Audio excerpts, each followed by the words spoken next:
The United States is facing its biggest economic crisis since the Great Depression. Financial institutions are going bankrupt. The stock market is reeling, and families all over the country are losing their homes. With the presidential election just weeks away, rescuing the economy is by far the most important issue facing the candidates. Democratic nominee Barack Obama likes to blame the economic crisis on President Bush and the Republicans, but it's actually the Democrats whose fingerprints are all over this mess. And it's the Illinois senator himself who has ties to this shameful debacle. It all started in the 1990s when greedy mortgage companies started handing out loans to people who clearly couldn't afford to pay them back. Now, I'm no economist, but isn't that Finance 101? It was Fannie Mae and Freddie Mac that bought up a lot of those subprime loans. As a result, both mortgage giants beefed up their portfolios with billions of dollars in risky loans, many of which were destined to fail. Top executives, well, they continue to take their sky-high salaries until earlier this month when Fannie and Freddie had to be rescued by the federal government.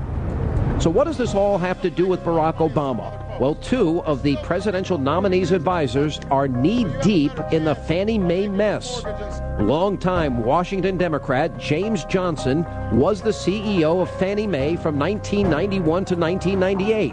Johnson was forced to step down after a controversy surfaced regarding millions of dollars in questionable real estate loans, but not before he made off with millions in salary. But despite Johnson's shady dealings, the Obama campaign has asked him to be an advisor on the panel that vetted possible running mates for the presidential candidate. As a matter of fact, he led the selection process. Now back to Fannie Mae. Former Clinton budget director Franklin Raines picked up where Johnson left off. Raines was CEO of Fannie Mae from 1999 to 2004. It was on his watch that Fannie Mae started buying billions in risky mortgages, and those deals netted Raines, get this, a cool $90 million in his 5-year reign. According to the Washington Post, Raines was chosen by the Obama campaign to advise them on, get this, mortgage and housing policy. And the dirty dealings go even deeper. Both Raines and Johnson had several personal dealings with Countrywide Mortgage while they were leading Fannie Mae into disaster. As Hannity's America reported some months ago, Countrywide was one of the biggest offenders in the subprime lending mess.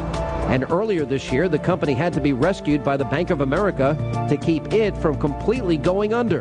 That was right after its CEO, Angelo Mozillo, sold his stock and took the money and ran. Well, Johnson and Raines were both considered to be, quote, FOA, that's Friends of Angelo, and they were granted sweetheart deals on millions of dollars in personal loans. And for the record, Johnson took out 3 loans and a home equity line of credit from Countrywide, accounting to over $7 million. Now, Raines was a repeat customer, refinancing a $1 million loan several times at well below average rates. And by the way, another high-ranking Democrat served as vice chairman of Fannie Mae while Raines was CEO. And that's Clinton Justice Department official Jamie Gorelick.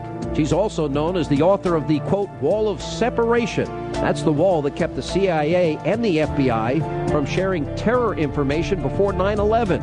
She took in $26 million during her tenure at Fannie Mae. Now, if Obama's associations with these characters isn't enough, well, here's the kicker. According to the Center for Responsive Politics, the top 3 U.S. senators getting big Fannie and Freddie political bucks were Democrats. And guess who was number 2? That's right, Senator Barack Obama, who received over $126,000. So somehow the 4-year senator received more money from Fannie and Freddie than longtime Democratic Senator John Kerry, and he came in second only to the Senate Banking Committee chairman, and that's Chris Dodd of Connecticut. Senator Obama says he wants to fix the economic crisis facing our nation, but it was his opponent, Senator John McCain. He's the one who sounded the alarm about this impending disaster years before, when Senator McCain joined as a co-sponsor of the Federal Housing Enterprise Regulatory Reform Act of 2005. He said the following, and it's in the congressional record. He said, quote, if Congress does not act, American taxpayers will continue to be exposed to the enormous risk that Fannie Mae and Freddie Mac pose to the housing market, the overall financial system, and the economy as a whole. Now, that was nearly 3 years ago. Now, Obama would do well to stop trying to point the finger at Republicans for the economic crisis when it's members of his own inner circle that directly are responsible.